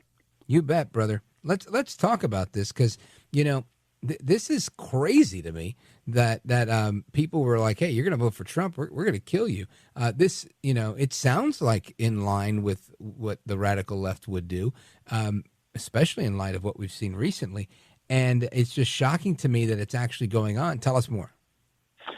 So in October, right before the election, people across Pennsylvania went to their mailboxes and got letters, actual letters, mailed to them with a stamp that said, we saw your Trump sign in your yard. If you try to vote, you're risking your life. We're going to come in the dead, cold night. Your family is going to be watched. You aren't safe. We're going to shoot your cat and more. Wow. And these letters came in mailboxes with stamps, and people opened them. They got scared. These were real people in Pennsylvania, in Philly, in Pittsburgh, and they're death threats for voting for Trump. And who has been arrested? Nobody. Nobody has been held accountable for these federal crimes, these state crimes since then. Do you know if it's been investigated? Well, that's a great question. So the Public Interest Legal Foundation sued John and Jane Doe because we don't know who they are. We offered a $2,000 reward for information, which you can read about at publicinterestlegal.org. And we're in federal court. In fact, we have a hearing tomorrow morning or tomorrow in Philadelphia. And we are doing discovery, which means like subpoenas on third parties. Right. And to answer your question, the Pennsylvania State Police responded that they don't have to give us any records because they never investigated it. The local police, well, go ahead. No, I was going to say, is that because it's a jurisdictional thing, because it's federal, because it's mail? No, it's not. You can't make threats. It's not a jurisdictional thing. They simply decided not to investigate it. Same with Lower Merion Police. The local police department did not investigate. The United States Postal Inspector just today told us at the Justice Department through a Justice Department attorney that they opened an investigation but didn't do anything. So here we have all the institutions who are supposed to be protecting us failing. And that's why we're bringing the lawsuit to try to find out who did it. Wow. Speaking of the Justice Department, we've got some, they're taking a lot of heat. We're going to get to that in a little bit. But J. Christian Adams, this is an interesting thing because, again, I haven't heard much about this. And this is shocking to say the least. So what is the next step here? If you, if the postal inspector and the postal police are, aware but not investigating, the state police says we're not on it at all. I don't know what happened with the local police. Who's doing what? What's the next step? Well, sadly, the Public Interest Legal Foundation is the only one who's doing anything, it seems. I'm sorry to hear you hadn't heard about this before. That, just as a demonstration of a number of things, including the fact that the media doesn't take it seriously whenever threats of violence are directed at Republicans or Trump supporters. It's a very serious thing when Josh Shapiro, the governor of Pennsylvania, last year had his house torched by a wacko. That was on the nightly news for like 3 nights. But when people get death threats in the mail, NBC News and Lester Holt don't seem to care, and that is an imbalance that is dangerous. Oh, 100%. And I think it points at a larger fact of there just seems to be a high degree of tolerance for things against Republicans, against conservatives, against Christians. There's a select group of people. You can do what you want. It's all right. Keep going. They take all the abuse, and it shouldn't be that way. So, do you have to now? What's the next step in this process for PILF? So we have a hearing tomorrow in federal court. The Justice Department Assistant U.S. Attorney wants it all to go away. He's been begging today for us to go away, to drop the matter, which we're not doing, of course, because they don't really have much to say. They don't have any evidence, they claim, as to who this is, which is their fault, not ours. I mean, they should be out there, knocking on doors like we're going to do. We have some fantastic leads, and so we're going to ask the court tomorrow in Philadelphia to order the Postal Inspector Service to tell us what they know about who did this. So we want to get to the bottom of it. We want to find out who did this, and we want to hold them accountable. There are federal civil rights laws that we're prosecuting as a private party. We represent victims, 2 victims in Pennsylvania. So we're going to keep on plugging away. I'm a former Justice Department lawyer. I used to work in the voting section. So I know these laws, and we're ready to go. Outstanding. J. Christian Adams, stick with me. I want to get a finer point on this. I also want to get your thoughts on some of the stuff that's going on in the news regarding hate speech versus constitutionally protected speech. So stick with me, folks. We're coming right back with J. Christian Adams, president of the Public Interest Legal Foundation. Don't go anywhere.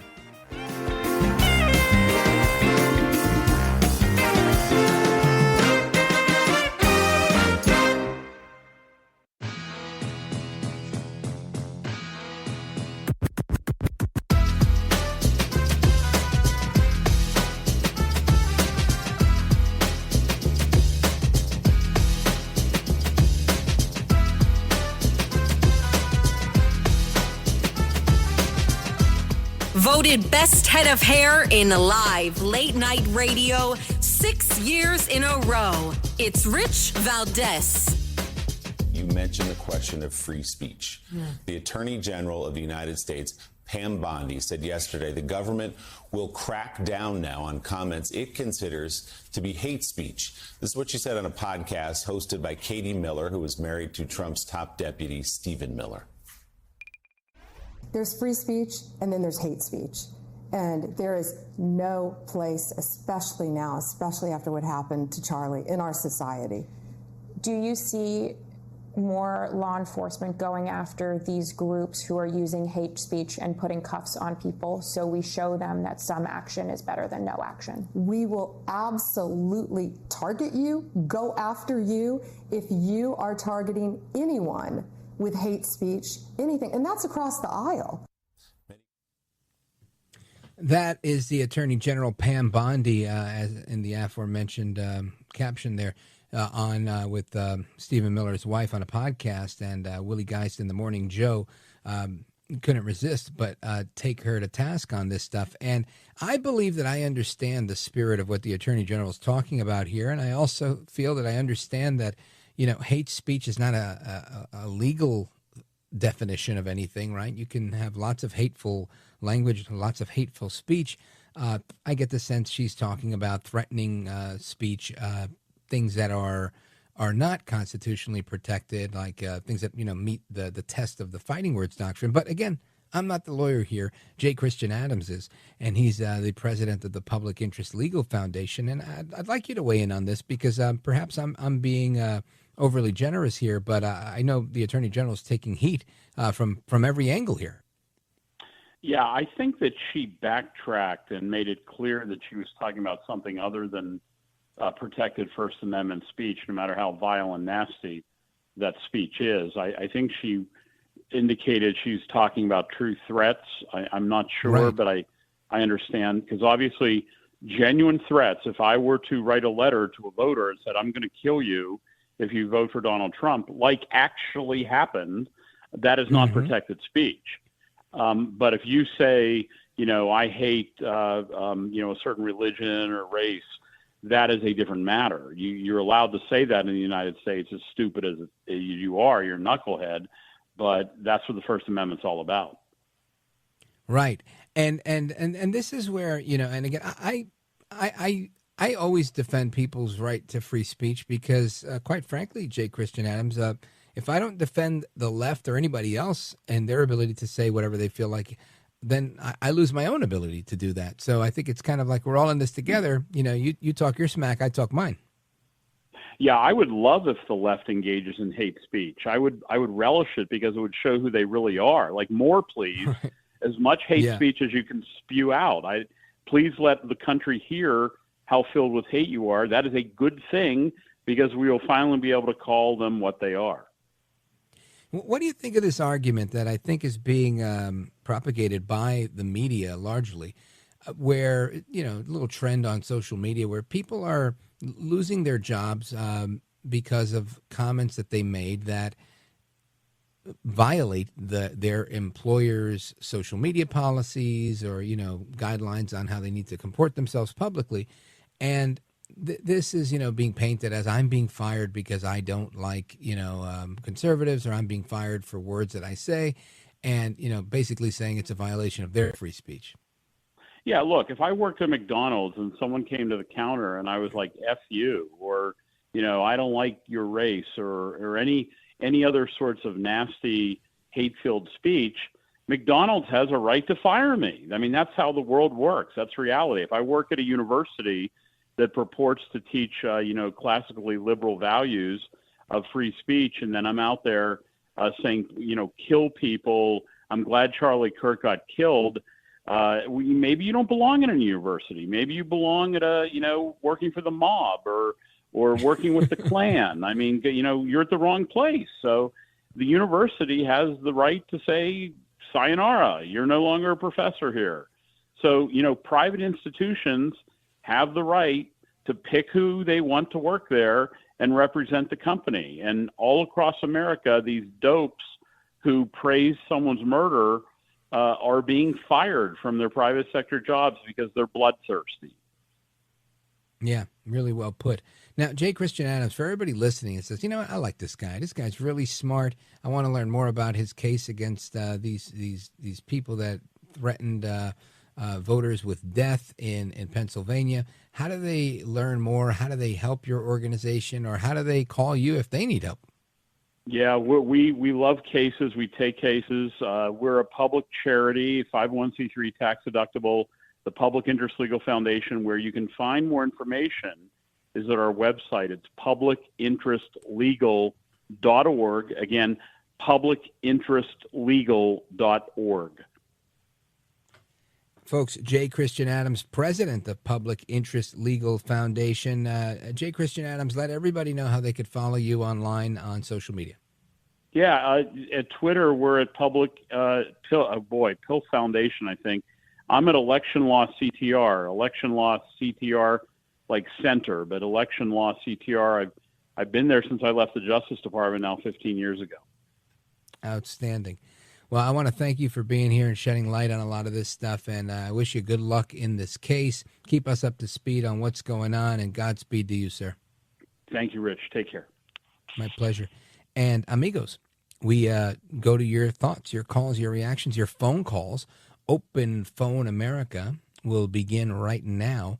And let me go to who is on hold the longest. I see we've got Doug. Doug is in Lynn Creek, Missouri, KRMS. Doug, go right ahead. You're on with Rich Valdes.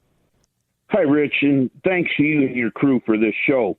I want to thank Kash Patel for the way he handled the unhinged senators today. I wonder if these senators can even hear what they are saying. I mean, Lord. Also, regarding the communication between the alleged murderer and his boyfriend, don't forget the tension the alleged murderer must have been feeling. And some are saying young people don't talk this way. Don't forget, both of these people have mental health issues, lots of pressure from the situation, and feeling the law closing in. Lastly, I agree with your thoughts on Pam Bondi. She is great. Yeah, I think she's been doing a great job. Definitely not an easy job, and I think she's doing it while she's taking incoming fire. So yeah, kudos to the Attorney General, and kudos to you, Doug. Thanks for your kind words. Shout out to everybody in Lynn Creek, Missouri, KRMS in the building.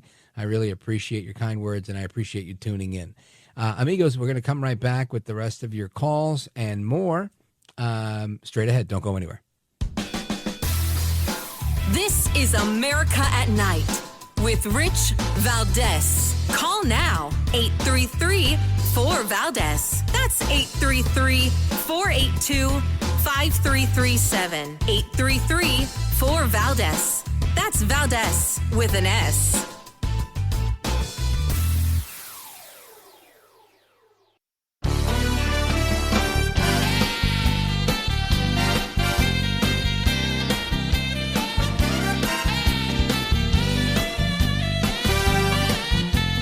Now, 833-4-VALDES. That's 833-482-5337. 833-4-VALDES. That's Valdes with an S. All right, amigos, welcome back to the phones we go. Rich Valdes keeping you company this evening. 833-482-5337, 833-4-VALDES.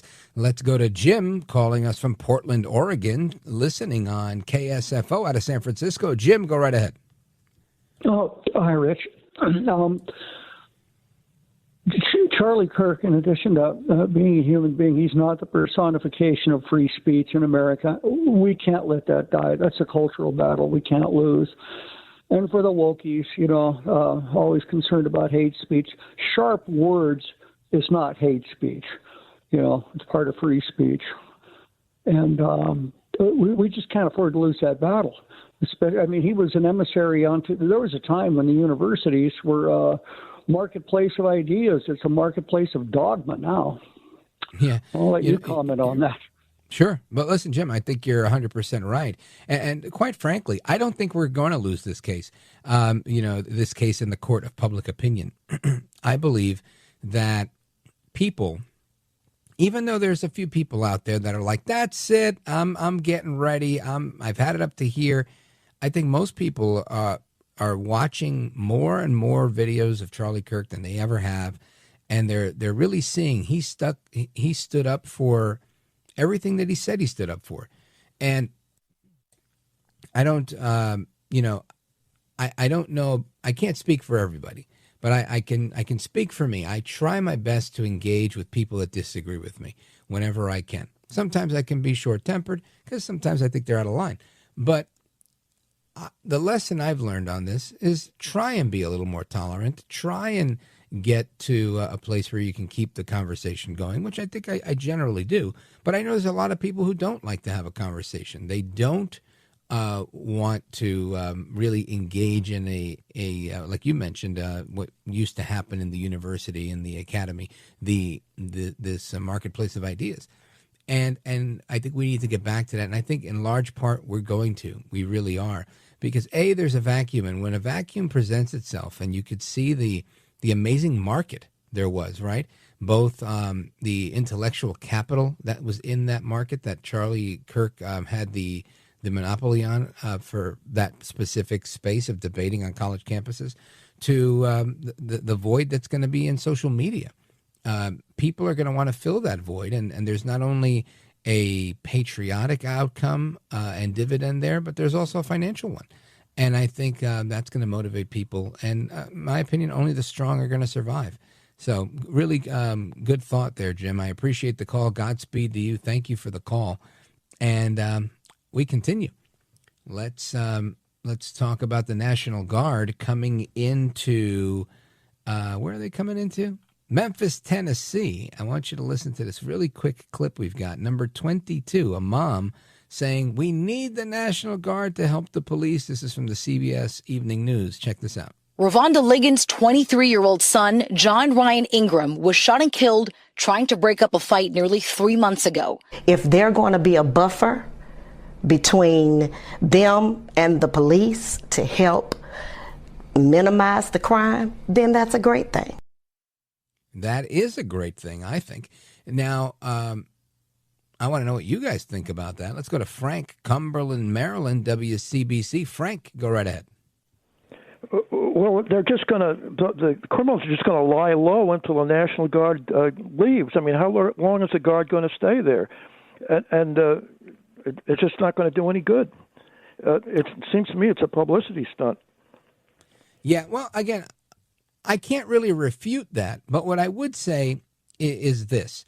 Let's say you have a neighborhood that's, rough area. The city doesn't clean up very much. They just don't care much for the place. But you've got the governor coming into town, and that's where you're meeting at some coffee shop that's in this rough area. And now all of a sudden you've got all the street sweepers coming in. You've got people pushing little garbage cans around, sweeping up, making sure that all the trash is thrown out. Everything's nice. The Department of Public Works comes out, and they're painting all the yellow lines on the curbs again, so everything looks nice and fresh. And that might be a publicity stunt, but guess what? The people in that area just got their area cleaned up and got some maintenance and some potholes filled. So I think that's, in reality, that's how life works, right? If your hands get dirty, you wash them. You work a hard day's work, you go home, you take a shower. You're going to get dirty again the next day, and you got to shower again.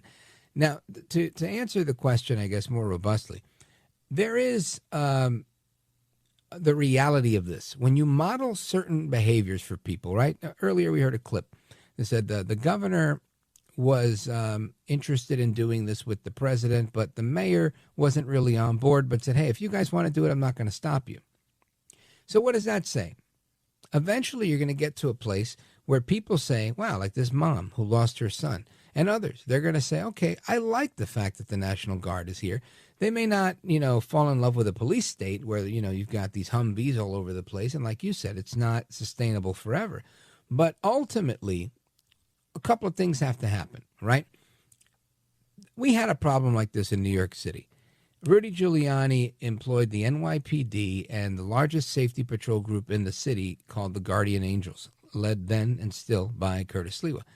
And what they would do is they would put large numbers. They would use the paddy wagon, police vans, and they would put 4 or 5 cops in a van. And instead of cops walking around with a partner, it was groups of 4 or 5 cops on every single corner. They took the desk sergeants and they moved them out onto the street. They took the lieutenants, put them in the cars as patrol supervisors, and captains were working those front desks. And it was an all hands on deck approach. And it worked. And, what Curtis and those guys would do is they would see crack dealers on, let's just say what's today 42nd Street, where the Broadway shows are, and the Madame Tussauds Wax Museum. They would go and just stand right next to them. They would post up next to these drug dealers, and the drug dealers didn't like the heat of these, red beret wearing safety patrol people watching them do their business. So they found elsewhere to go. And with Giuliani keeping the pressure on with the local PD, eventually you really had crime going down because they had to go to other places to do their crime. Some went to Jersey, some said, I'm going to go over here, some got locked up. And that created a permanent reduction in crime and a change in the quality of life that since 1992, 1993, has pretty much largely stayed pretty clean until the administration of Bill de Blasio a couple of years ago, following, the Bloomberg years. So I think we can achieve that in some of these cities as well.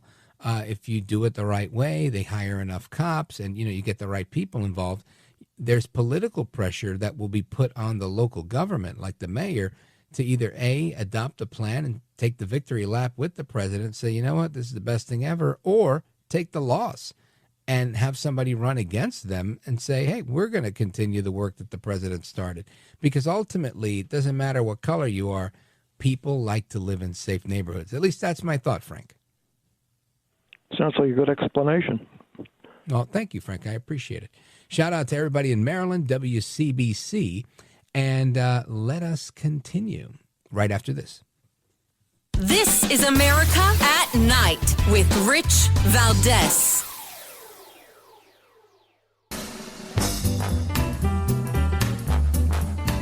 All right, to the phones we go. If you disagree, you move straight to the front of the line. Let's go to Jerome, Charleston, South Carolina, WTMA. Jerome, go right ahead. Hey, ask everyone about the video of that cop, Derek Chauvin, murdering George Floyd in cold blood, and how those other cops stood around and just watched it go on. Or January 6th, when they were threatening the police and all those Republicans, along with the Democrats, were running and hiding, and nobody called the National Guard then. Ask them about all of that, Mr. Well, it's interesting, Jerome. I actually did. I can't talk about the Derek Chauvin. I think all those guys got in trouble. But I can talk about Kash Patel, who's now director of the FBI, who I've interviewed on this show, I don't know, half a dozen times at least, where we've talked specifically about that. And he's provided he even emailed us the memo that he sent to Nancy Pelosi, because he was chief of staff at the Pentagon, where he said, we recommend the National Guard. The president has authorized the use of 10,000 troops. And Nancy Pelosi, who was Speaker of the House at the time, working with Mayor Bowser, rejected the National Guard, putting the Capitol Police in danger. And this is a very unfortunate thing, but it's a reality of life. That's actually what happened. And it's a shame that it did. So I think people, who aren't being sarcastic like you are, they realize that happened, and they don't want to see a repeat of that. Jerome, thanks for your call, my brother. Let me see. I've got a minute to go. This is going to be a quick one. Tony, go for it. I just want to talk about the hypocrisy of what I just heard about security in the United States. The great patriot, a great American, Charlie Kirk, was not protected. People advocated for his death months, days before, and nobody protected him. The right should have protected him. Drones should have protected him. You should have had armed guards to protect him. Well, you know what, Tony? Let's pick up on that tomorrow, because there's a lot of people making similar arguments. Jasmine Crockett was making that argument as well, and I want to get to the bottom of it. So, Tony in WVMT country, thank you for your call. Paul in Boise, Idaho, thank you. Hasta la próxima. Take care. Good night, and God bless you, America. I'm Rich Valdes.